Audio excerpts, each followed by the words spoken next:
step. The next step is note taking.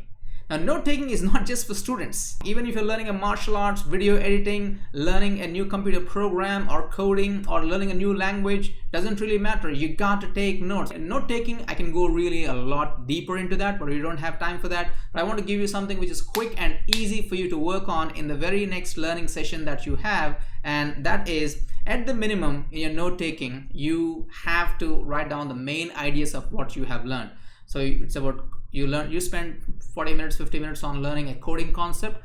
You definitely need to write down what are the main ideas of that. Right? Definitely you need to do. And also I'll suggest you to write down the summary of that learning session. So let's say you spend 50 minutes on learning something. So write down, okay, what are the main ideas? What are the 3, 4, 5 main ideas I've learned in this session? And after that, you write down the summary of that. And both these things ideally have to be done from your memory after your session is over. If you're not able to recall the main ideas, if you're not able to do the summary right after the session, what does it mean?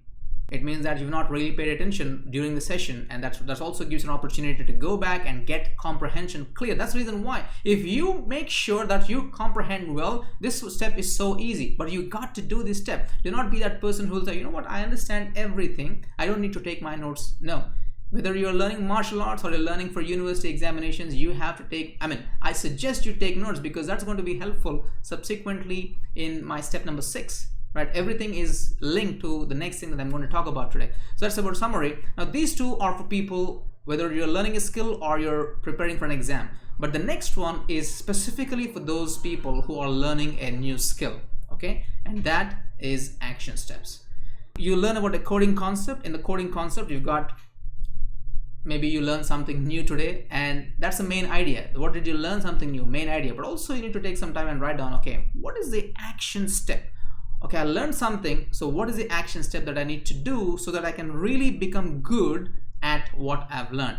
If you're taking a martial arts class, maybe live or maybe online, so you learn about a specific movement. So what are the main ideas and what are the action steps, or your specific things that you need to practice on? You got to be really separate the key ideas from the action steps. So because the action steps are what help you to get the results and help you become a master. The main areas are going to help you remember the skill for a long time. So both of these things are important. Now for people who are doing university examinations, so action steps might not be relevant all the time because you necessarily don't have to take action from that information. Because let's say if you're learning about heat, what action can you take?